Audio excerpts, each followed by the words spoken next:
Welcome back to my YouTube channel. ನಾವು ಇಂದಿನ ವಿಡಿಯೋದಲ್ಲಿ ಟೀಚಿಂಗ್ ಆ್ಯಪ್ಟಿಟ್ಯೂಡಲ್ಲಿ ಯಾವ್ಯಾವ ಥರ ಟಾಪಿಕ್ ಬರ್ತವೆ, ಮತ್ತು ಗುಡ್ ಟೀಚರ್ನ ಕ್ಯಾರೆಕ್ಟರಿಸ್ಟಿಕ್ಸ್ ಏನಿರುತ್ತೆ, ಮತ್ತು ಟೀಚರಿಗೆ ಯಾವ ಥರ ಡ್ಯೂಟೀಸ್ ಮತ್ತು ಫಂಕ್ಷನ್ಸ್ ಇರ್ತವೆ, ಮತ್ತು ಟೀಚಿಂಗ್ ಮೇನ್ ಏಮ್ಸ್ ಏನು ಅನ್ನೋದ್ರ ಬಗ್ಗೆ ನೋಡಿದ್ವಿ. ಇವತ್ತಿನ ವಿಡಿಯೋದಲ್ಲಿ ನಾವು ಟೀಚಿಂಗ್ ಆ್ಯಪ್ಟಿಟ್ಯೂಡಲ್ಲಿ ಬರೋವಂಥ ಕ್ವಶನ್ಸ್ನ ನೋಡೋಣ. ಪ್ರೀವಿಯಸ್ ಇಯರಲ್ಲಿ ಯಾವ್ಯಾವ ಥರ ಕ್ವಶನ್ಸ್ ಕೇಳಿದ್ರು ಟೀಚಿಂಗ್ ಆ್ಯಪ್ಟಿಟ್ಯೂಡಲ್ಲಿ ಅಂತ ಇವತ್ತಿನ ವಿಡಿಯೋದಲ್ಲಿ ನೋಡ್ತಾ ಹೋಗೋಣ. ಮೊದಲಿಗೆ, a teacher generally ask question to his pupils during the lecture why. ಅಂದರೆ ಟೀಚರು ಕ್ಲಾಸ್ ನಡೆಯೋ ಟೈಮಲ್ಲಿ ಸ್ಟೂಡೆಂಟ್ಸಿಗೆ ಯಾಕೆ ಕ್ವಶನ್ಸ್ ಕೇಳೋದು ಅಂತ ಇಲ್ಲಿ ಹೇಳಿದ್ದಾರೆ. ಅದಕ್ಕೆ ಆನ್ಸರ್ ಬಂದ್ಬಿಟ್ಟು option D, to know whether the students are understanding the lecture or not. ಯಾಕೆ ಟೀಚರ್ ಕ್ಲಾಸ್ ನಡಿಬೇಕಾದ್ರೆ ಕ್ವಶನ್ಸ್ ಕೇಳ್ತಾರೆ ಅಂದರೆ ಸ್ಟೂಡೆಂಟ್ಸಿಗೆ ಅವ್ರು ಮಾಡ್ತಿರೋ ಟಾಪಿಕ್ ಅರ್ಥ ಆಗ್ತಿದೆಯೋ ಇಲ್ವೋ ಅಂತ ತಿಳ್ಕೊಳೋಕ್ಕೋಸ್ಕರ ಟೀಚರು ಪ್ರತಿ ಕ್ಲಾಸಲ್ಲೂ ಕೂಡ ಸ್ಟೂಡೆಂಟ್ಸಿಗೆ ಕ್ವಶನ್ಸ್ ಕೇಳ್ತಾರೆ. ಇಲ್ಲಿ ಬೇರೆ ಆಪ್ಷನ್ಸ್ನ ನಾವು ನೋಡೋದಾದರೆ, ಒಂದು ಆಪ್ಷನಲ್ಲಿ ಹೇಳ್ತಾರೆ ಟೀಚರಿಗೆ ಯಾರು ಬ್ರಿಲಿಯಂಟ್ ಸ್ಟೂಡೆಂಟ್ಸ್ ಅಂತ ತಿಳ್ಕೊಳೋಕ್ಕೋಸ್ಕರ ಕ್ವಶನ್ ಕೇಳ್ತಾರೆ ಅಂತ. ಅದು ತಿಳ್ಕೊಳೋಕೆ ಬೇಕಾದ್ರೆ ಟೆಸ್ಟ್ ಆ ಥರ ಮಾಡೋದು ಕೂಡ ಗೊತ್ತಾಗುತ್ತೆ. ಬಟ್ ಟೀಚರ್ ಏನಕ್ಕೆ ಕ್ವಶನ್ ಕೇಳೋದು ಅಂದರೆ ಆ ಟಾಪಿಕ್ ಅರ್ಥ ಆಗಿದೆಯಾ ಅನ್ನೋ ಕಾರಣಕ್ಕೋಸ್ಕರ ಮಾತ್ರ ಟೀಚರ್ಸ್ ಕ್ವಶನ್ ಕೇಳೋದು. ಸೊ ಈ ಕ್ವಶನಿಗೆ ಆಪ್ಷನ್ ಡಿ ಬಂದ್ಬಿಟ್ಟು ಕರೆಕ್ಟ್ ಆಗುತ್ತೆ. Next question, A teacher is successful only if he. ಅಂದರೆ ಟೀಚರ್ ಸಕ್ಸಸ್ಫುಲ್ ಆಗೋಕ್ಕೆ ಏನು ಮೈನ್ ಇಂಪಾರ್ಟೆಂಟ್ ಅಂತ ಅನ್ನೋದಾದರೆ, ಅವರಿಗೆ ಬೇಸಿಕ್ ಸಬ್ಜೆಕ್ಟ್ ನಾಲೆಜ್ ಇರಬೇಕು, ಅದ್ರ ಬಗ್ಗೆ ಆ ಸಬ್ಜೆಕ್ಟಿನ ಬಗ್ಗೆ ತುಂಬ ತಿಳ್ಕೊಂಡಿರಬೇಕು. ಆ ಥರ ಇದ್ದರೆ ಮಾತ್ರ ಆ ಟೀಚರ್ ಒಬ್ಬರು ಸಕ್ಸಸ್ಫುಲ್ ಆಗೋಕ್ಕೆ ಕಾರಣ.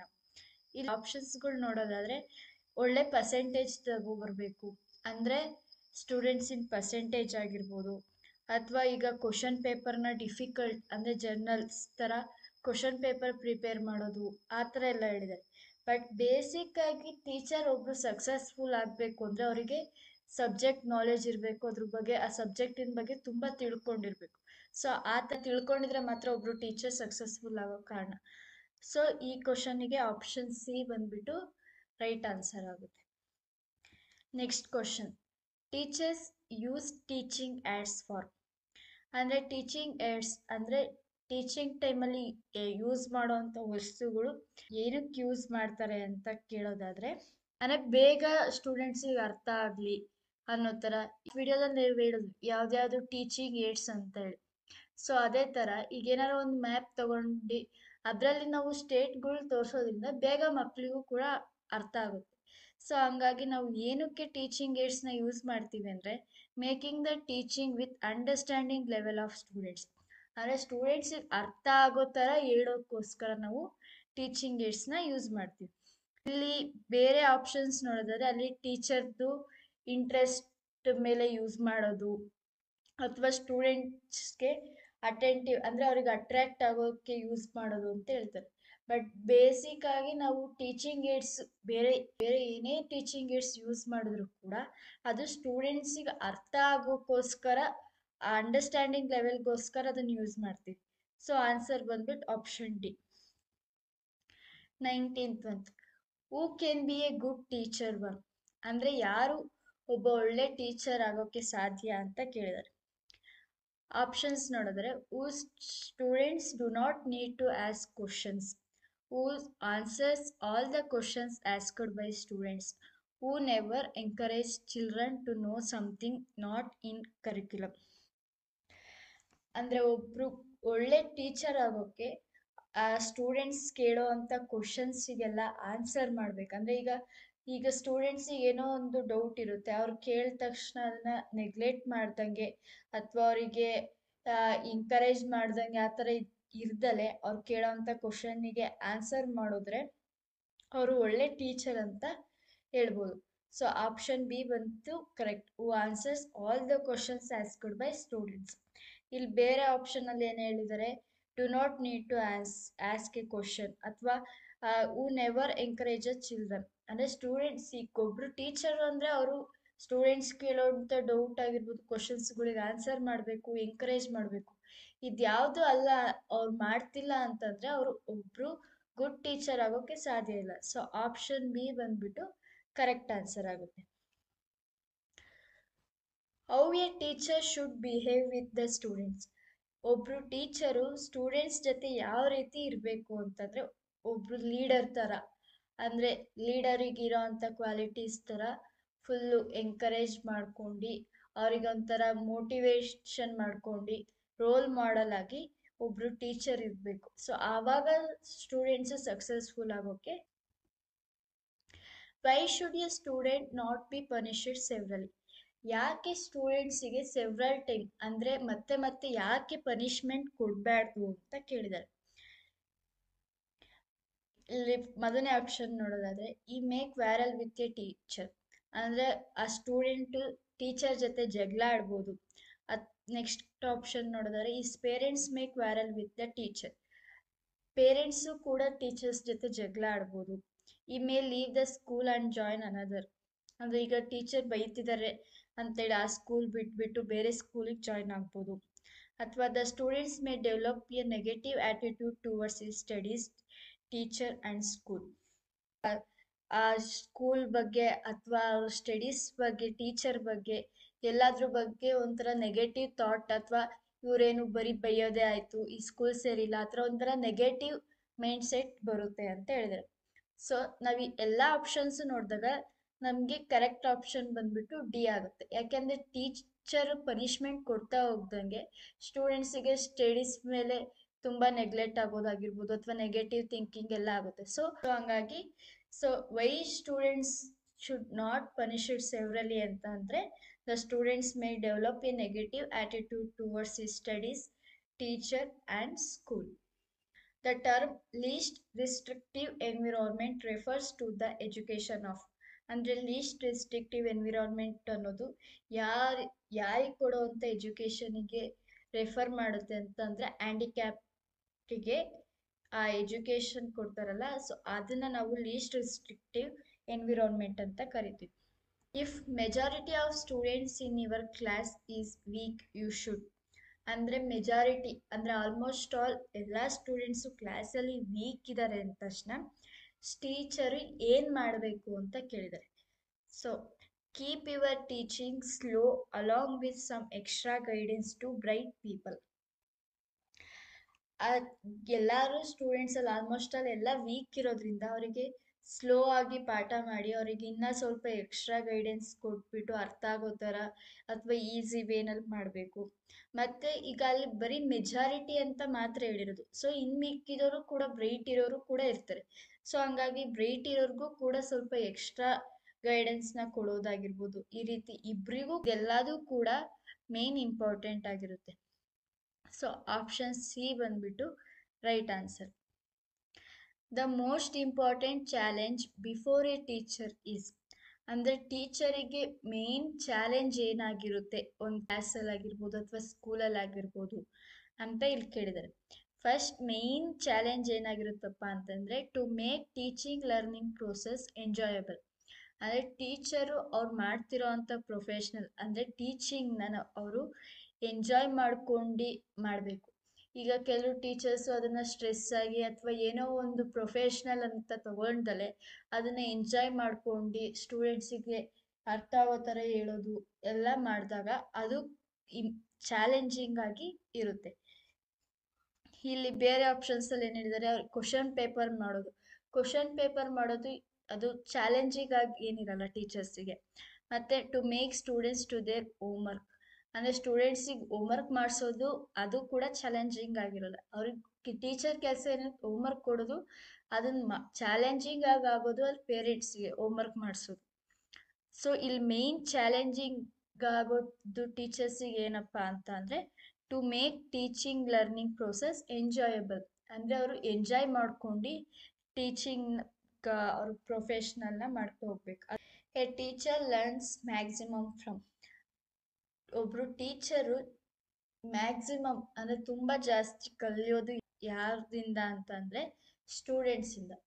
ಆಲ್ಮೋಸ್ಟ್ ಎಲ್ಲ ಟೀಚರ್ಸು ಕೂಡ ಅವ್ರ ಟೀಚಿಂಗ್ ಕರಿಯರಲ್ಲಿ ಮ್ಯಾಕ್ಸಿಮಮ್ ಅವ್ರು ಕಲಿಯೋದು ಬಂದ್ಬಿಟ್ಟು ಸ್ಟೂಡೆಂಟ್ಸಿಂದ ಆಗಿರುತ್ತೆ. The function of a teacher is in the order of, main function of a teacher ಏನಿರುತ್ತೆ ಅಂತ ಅಂದರೆ ಸ್ಟೂಡೆಂಟ್ಸಿಗೆ ಗೈಡಿಂಗ್ ಮಾಡೋದಾಗಿರ್ಬೋದು ಅಥವಾ helping him towards the progress and evaluation, ಅಂದರೆ ಅವ್ರ ಬೆಳವಣಿಗೆಗೆ ಹೆಲ್ಪ್ ಮಾಡೋದಾಗಿರ್ಬೋದು ಅಥವಾ ಅವ್ರು ಮಾಡಿದ ತಪ್ಪನ್ನ ತಿದ್ದಿ ಹೇಳೋದಾಗಿರ್ಬೋದು, ಇದೆಲ್ಲದೂ ಕೂಡ main functions of a teacher ಆಗಿರುತ್ತೆ. Failure of a students in examination it may be a fault of, ಅಂದರೆ ಸ್ಟೂಡೆಂಟ್ಸು ಎಕ್ಸಾಮಿನೇಷನಲ್ಲಿ ಫೇಲ್ ಆಗೋದು ಯಾರ ಫಾಲ್ಟಿಂದ ಅಂತ ಕೇಳಿದ್ದಾರೆ. ಅಲ್ಲಿ ಸ್ಟೂಡೆಂಟ್ಸ್ ಎಕ್ಸಾಮ್ ಬರೆಯುತ್ತಿರೋದ್ರಿಂದ ಸ್ಟೂಡೆಂಟ್ಸ್ದು ಕೂಡ ಒಂದು ಫಾಲ್ಟ್ ಆಗಿರುತ್ತೆ ಅವ್ರು ಓದಿರೋ ತಪ್ಪಿಗೆ, ಇನ್ನೊಂದು ಟೀಚರ್ ಫಾಲ್ಟು ಆಗಿರುತ್ತೆ. ಯಾಕೆಂದರೆ ಅವ್ರು ಕರೆಕ್ಟಾಗಿ ಗೈಡೆನ್ಸ್ ಆಗಿರ್ಬೋದು ಅಥವಾ ಕರೆಕ್ಟಾಗಿ ಟೀಚಿಂಗ್ ಮಾಡ್ತಿರೋದ್ರಿಂದ ಕೂಡ ಅವರು ಫೇಲ್ಯೂರ್ ಆಗ್ಬೋದು. ಸೊ ಇಲ್ಲಿ ಫೇಲ್ಯೂರ್ ಆಗೋಕ್ಕೆ ಮೇನ್ ಫಾಲ್ಟ್ ಬಂದ್ಬಿಟ್ಟು ಟೀಚರ್ ಮತ್ತು ಸ್ಟೂಡೆಂಟ್ಸ್ ಆಗಿರ್ತಾರೆ. Bright light in a class room is A type of, ಅಂದರೆ ಈಗ ಕ್ಲಾಸ್ ರೂಮಲ್ಲಿ ತುಂಬ ಬ್ರೈಟ್ ಆಗಿರೋ ಲೈಟ್ ಇದ್ದಾಗ ಅದು ಯಾವ ರೀತಿ ಅದು ಡಿಸ್ಟರ್ಬೆನ್ಸ್ ಆಗುತ್ತೆ ಸ್ಟೂಡೆಂಟ್ಸಿಗೆ ಅಂತಂದರೆ ಅದು ಫಿಸಿಕಲಿ ಡಿಸ್ಟ್ರಾಕ್ಷನ್ ಬ್ಯಾರಿಯರ್ಗೆ ಬರುತ್ತೆ. ಅಂದರೆ ಬ್ರೈಟ್ ಲೈಟ್ ಇರೋದ್ರಿಂದ ಸ್ಟೂಡೆಂಟ್ಸಿಗೆ ಫಿಸಿಕಲ್ ಡಿಸ್ಟ್ರಾಕ್ಷನ್ ತುಂಬ ಆಗುತ್ತೆ. ಸೊ ಹಂಗಾಗಿ ನಾರ್ಮಲ್ ಆಗಿ ಲೈಟ್ ಇರಬೇಕು. ಸೊ ಅವ್ರ ಕಣ್ಣಿಗೂ ಕೂಡ ಯಾವುದೇ ರೀತಿಯಾದ ಎಫೆಕ್ಟಿವ್ ಆಗಲಿ ಯಾವ ಥರನೂ ಆಗೋಲ್ಲ. ಸೊ ಬ್ರೈಟ್ ಲೈಟ್ ಇದ್ರೆ ಅದು ಫಿಸಿಕಲ್ ಡಿಸ್ಟ್ರಾಕ್ಷನ್ ಬ್ಯಾರಿಯರ್ಸಿಗೆ ಬರುತ್ತೆ. All are the examples of the media of two way communication except, ಅಂದರೆ ಇಲ್ಲಿ ಟೂ ವೇ ಕಮ್ಯುನಿಕೇಶನ್ ಅಂತ ಅಂದರೆ ಇಬ್ಬರಿಂದನೂ ಆಗುವಂಥ ಕಮ್ಯುನಿಕೇಶನ್ ಆಗಿರುತ್ತೆ. ಇಲ್ಲಿ ಯಾವುದು ಇಬ್ಬರಿಂದನೂ ಆಗಲ್ಲ ಕಮ್ಯುನಿಕೇಶನ್, ಅಂದರೆ ಒನ್ ವೇ ಕಮ್ಯುನಿಕೇಶನ್ ಯಾವುದು ಅಂತಂದರೆ ಸ್ಟ್ರೀಟ್ ಪ್ಲೇ, ಅಂದರೆ ಬೀದಿ ನಾಟಕನ ಅಲ್ಲಿ ಒಂದು ಸ್ವಲ್ಪ ಜನ ಮಾಡ್ತಿರ್ತಾರೆ, ಅದನ್ನ ಬೇರೆಯವರು ನೋಡ್ತಾರೆ. ಸೊ ಅಲ್ಲಿ ಬೇರೆಯವ್ರದ್ದು ಕಮ್ಯುನಿಕೇಶನ್ ಅಲ್ಲಿ ಸ್ವಲ್ಪ ಕಮ್ಮಿ ಇರುತ್ತೆ. ಬರೀ ಸ್ಟ್ರೀಟ್ ಪ್ಲೇ ಬೀದಿ ನಾಟಕ ಆಡ್ತಿರೋರ್ದು ಮಾತ್ರ ಕಮ್ಯುನಿಕೇಶನ್ಸ್ ನೋಡ್ಬೋದು ನಾವು. ಅದ್ಬಿಟ್ಟು ಅಲ್ಲಿ ನೋಡ್ತಿರೋಂಥ ವೀಕ್ಷಕರದ್ದು ಯಾವುದೇ ರೀತಿಯಾದ ಕಮ್ಯುನಿಕೇಶನ್ ಇರಲ್ಲ. ಸೊ ಅದು ಬಂದ್ಬಿಟ್ಟು ಒನ್ ವೇ ಕಮ್ಯುನಿಕೇಶನ್ ಆಗಿರುತ್ತೆ. Some students are weak in studies, what will be your attitude towards them. ಈಗ ಸ್ಟೂಡೆಂಟ್ಸು ವೀಕ್ ಇರ್ತಾರೆ, ಸೊ ಅವ್ರ ಹತ್ರ ನಿಮ್ಮ ಆ್ಯಟಿಟ್ಯೂಡ್ ಯಾವ ಥರ ಇರುತ್ತೆ, ನಿಮ್ಮ ಬಿಹೇವಿಯರ್ ಯಾವ ಥರ ಇರುತ್ತೆ ಅಂತ ಕೇಳಿದಾಗ ಟೀಚರ್ಸು ಆ ಥರ ವೀಕ್ ಇರೋ ಸ್ಟೂಡೆಂಟ್ಸ್ ಹತ್ರ ಸ್ಟ್ರಿಕ್ಟ್ ಆಗಿರಬೇಕು. ಸೊ ಸ್ಟ್ರಿಕ್ಟ್ ಆಗಿದ್ದಷ್ಟು ವೀಕ್ ಇರೋರಿಗೆ ಟೀಚರ್ ಬೈತಾರೆ ಅನ್ನೋ ಬೈಯಕ್ಕಾದ್ರೂ ಸ್ವಲ್ಪ ಅವರು ಓದ್ತಾರೆ. ಅದು ಬಿಟ್ಬಿಟ್ಟು ಲಿಬ್ರಲ್ ಆಗಿ ಅವ್ರಿಗೂ ಫ್ರೀ ಆಗಿರೋಕ್ಕೆ ಬಿಟ್ಬಿಟ್ರೆ ಅವ್ರಿಗೂ ಕೂಡ ಇನ್ನೂ ಓದಬೇಕು ಅನ್ನೋ ಆಸಕ್ತಿ ಬರಲ್ಲ. ಬಿಡು ಟೀಚರೇ ಕೇಳಲ್ವಲ್ಲ ಅಂತ ಸುಮ್ಮನಾಗಿ ಹೋಗ್ತಾರೆ. ಸೊ ಯಾವಾಗ ಟೀಚರ್ ಸ್ಟ್ರಿಕ್ಟ್ ಆಗಿರ್ತಾರೋ ಆವಾಗ ಸ್ಟೂಡೆಂಟ್ಸು ಕೂಡ ಓದೋಕ್ಕೆ ಆಸಕ್ತಿ ತೋರಿಸ್ತಾರೆ ವೀಕ್ ಇದ್ರೂ ಕೂಡ. ಸೊ ಹಂಗಾಗಿ ಟೀಚರ್ಸು ವೀಕ್ ಇರೋ ಸ್ಟೂಡೆಂಟ್ಸ್ ಹತ್ರ ಸ್ಟ್ರಿಕ್ಟ್ ಆಗಿರಬೇಕು. A teacher who is not able to draw a attention of ಈ ಸ್ಟೂಡೆಂಟ್ ಶುಡ್, ಅಂದರೆ ಈಗ ಟೀಚರಿಗೆ ಕ್ಲಾಸ್ ರೂಮಲ್ಲಿ ಸ್ಟೂಡೆಂಟ್ಸ್ನ ಅಟೆನ್ಷನ್ನ ತಗೊಳೋಕ್ಕೆ ಆಗ್ತಿಲ್ಲ ಅನ್ನೋ ಸಮಯದಲ್ಲಿ ಟೀಚರ್ ಏನು ಮಾಡಬೇಕು ಅಂತ ಹೇಳಿದರೆ, ಆ ಥರ ಯಾವಾಗ ಸ್ಟೂಡೆಂಟ್ಸು ಅವ್ರ ಅಟೆನ್ಷನಿಗೆ ಬರ್ತಿಲ್ವೋ ಆವಾಗ ಅವ್ರು ಮಾಡ್ತಿರೋ ಅಂಥ ಟೀಚಿಂಗ್ ಮೆಥಡ್ನ ಅವರು ಚೇಂಜ್ ಮಾಡಬೇಕು ಅಥವಾ ಅದನ್ನು ಇಂಪ್ರೂವ್ ಮಾಡಬೇಕು, ಇಲ್ಲ ಸ್ಟ್ರಿಕ್ಟಾಗಿ ಇರಬೇಕು. ಸೊ ಇದೆಲ್ಲ ಮಾಡಿದಾಗ ಸ್ಟೂಡೆಂಟ್ಸು ಕೂಡ ಅವ್ರ ಟೀಚರ್ ಅಟೆನ್ಷನಿಗೆ ಬಂದು ನೀಟಾಗಿ ಕ್ಲಾಸ್ ಕೇಳ್ತಾರೆ. ಸೊ ಅದ್ರ ಬಂದ್ಬಿಟ್ಟು ಸ್ಟೂಡೆಂಟ್ಸ್ ನಮ್ಮ ಅಟೆನ್ಷನಿಗೆ ಬರ್ತಿಲ್ವಲ್ಲ ಅಂತೇಳಿ ಆ ಪೋಸ್ಟ್ನ ರಿಸೈನ್ ಮಾಡೋದು ಅಥವಾ ಸ್ಟೂಡೆಂಟ್ಸಲ್ಲಿ ತಪ್ಪು ಹುಡ್ಕೋದನ್ನ ಮಾಡಬಾರ್ದು. ಸೊ ಏನು ಮಾಡಬೇಕು, evaluate is teaching method and improve it, ಅಂದರೆ ಅವ್ರ ಟೀಚಿಂಗ್ ಮೆಥಡ್ನ ಅವರು ಇಂಪ್ರೂವ್ ಮಾಡ್ಕೋಬೇಕು ಮತ್ತು ಅದರಲ್ಲಿ ಏನು ತಪ್ಪು ಮಾಡ್ತಿದ್ದೀವಿ ಅಂತ ಅವ್ರು ತಿದ್ಕೊಂಡು ಅವ್ರ ಟೀಚಿಂಗ್ನ ಮುಂದುವರಿಸ್ಬೇಕು. ಆವಾಗ ಅವ್ರಿಗೆ ಸ್ಟೂಡೆಂಟ್ಸ್ನ ಅಟೆನ್ಷನ್ನ ಕ್ಲಾಸ್ ರೂಮಲ್ಲಿ ತರೋಕ್ಕೆ ಸಾಧ್ಯ. ಸೊ ಆಪ್ಷನ್ ಡಿ ಬಂದ್ಬಿಟ್ಟು ರೈಟ್ ಆನ್ಸರ್.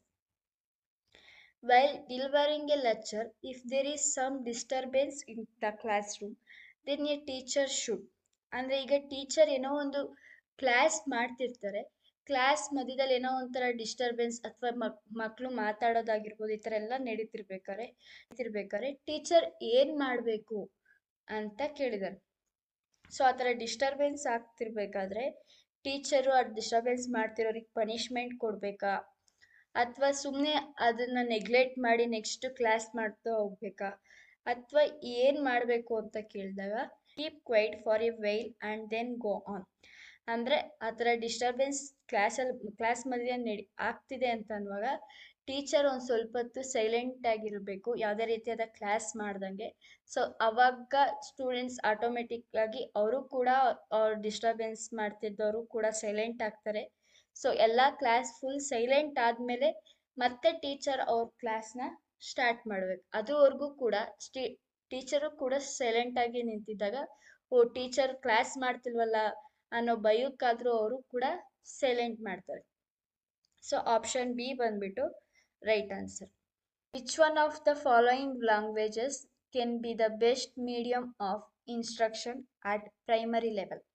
ಅಂದರೆ ಪ್ರೈಮರಿ ಲೆವೆಲಲ್ಲಿ ಯಾವ ಲ್ಯಾಂಗ್ವೇಜಲ್ಲಿ ಪಾಠ ಮಾಡಿದ್ರೆ ಮಕ್ಕಳಿಗೆ ಬೇಗ ಅರ್ಥ ಆಗುತ್ತೆ ಅಥವಾ ಅದು ಬೆಸ್ಟ್ ಮೀಡಿಯಂ ಯಾವುದಾಗಿರುತ್ತೆ ಅಂತ ಅಂದರೆ ಮದರ್ ಟಂಗ್. ಅಂದರೆ ಈಗ ಪ್ರೈಮರಿ ಲೆವೆಲ್ ಅಂದರೆ ಎಲ್ಲರೂ ಕೂಡ ಚಿಕ್ಕ ಮಕ್ಕಳೇ ಇರೋದ್ರಿಂದ ಅವರಿಗೆ ಸಡನ್ನಾಗಿ ಬೇರೆ ಲ್ಯಾಂಗ್ವೇಜಲ್ಲಿ ಪಾಠ ಮಾಡಿದ್ರೆ ಅವರಿಗೆ ಬೇಗ ಅರ್ಥ ಆಗಲ್ಲ. ಸೊ ಹಂಗಾಗಿ ಪ್ರೈಮರಿ ಲೆವೆಲಲ್ಲಿ ಚಿಕ್ಕ ಮಕ್ಳಿಗೆ ಫಸ್ಟ್ ನಾವು ಮದರ್ ಟಂಗಲ್ಲಿ ಪಾಠ ಮಾಡಿದಾಗ ಸೊ ಅವ್ರಿಗೂ ಕೂಡ ಇಷ್ಟ ಆಗುತ್ತೆ. ಮತ್ತು ಸ್ಕೂಲ್ ಬಗ್ಗೆ ಪಾಸಿಟಿವ್ ವೇನಲ್ಲಿ ಅವರು ಥಿಂಕ್ ಮಾಡೋಕೆ ಶುರು ಮಾಡ್ತಾರೆ. ಈಗ ಸ್ಟಾರ್ಟಿಂಗೇ ನಾವು ನೆಗೆಟಿವ್ ಮೈಂಡ್ ಸೆಟ್ ತೊಗೊಂಬಂದ್ರೆ, ಅಂದರೆ ಬೇರೆ ಲ್ಯಾಂಗ್ವೇಜಲ್ಲಿ ಪಾಠ ಮಾಡಿ ಓ ಇದು ತುಂಬ ಕಷ್ಟ ಇದೆ, ಓದೋದು ಕಷ್ಟ ಇದೆ ಅಂತ ಸ್ಟಾರ್ಟಿಂಗೇ ಅವ್ರಿಗೆ ಮೈಂಡ್ ಸೆಟ್ಟಿಗೆ ಬಂದುಬಿಡ್ತು ಅಂದರೆ ಅವ್ರಿಗೆ ಅದೇ ಕಂಟಿನ್ಯೂ ಆಗುತ್ತೆ. ಸೊ ಸ್ಟಾರ್ಟಿಂಗ್ ಅವರಿಗೆ ಅರ್ಥ ಆಗೋ ಥರ ಈಸಿ ವೇನಲ್ಲಿ ಮಾಡಬೇಕು ಅಂದರೆ ಮದರ್ ಟಂಗ್ನ ಯೂಸ್ ಮಾಡಬೇಕಾಗುತ್ತೆ. ಇನ್ನೂ ಹೆಚ್ಚಿನ ಕ್ವಶನ್ಸ್ ನಾವು ಇನ್ನೂ ಮುಂದಿನ ವಿಡಿಯೋದಲ್ಲಿ ನೋಡ್ತಾ ಹೋಗೋಣ. Thank you.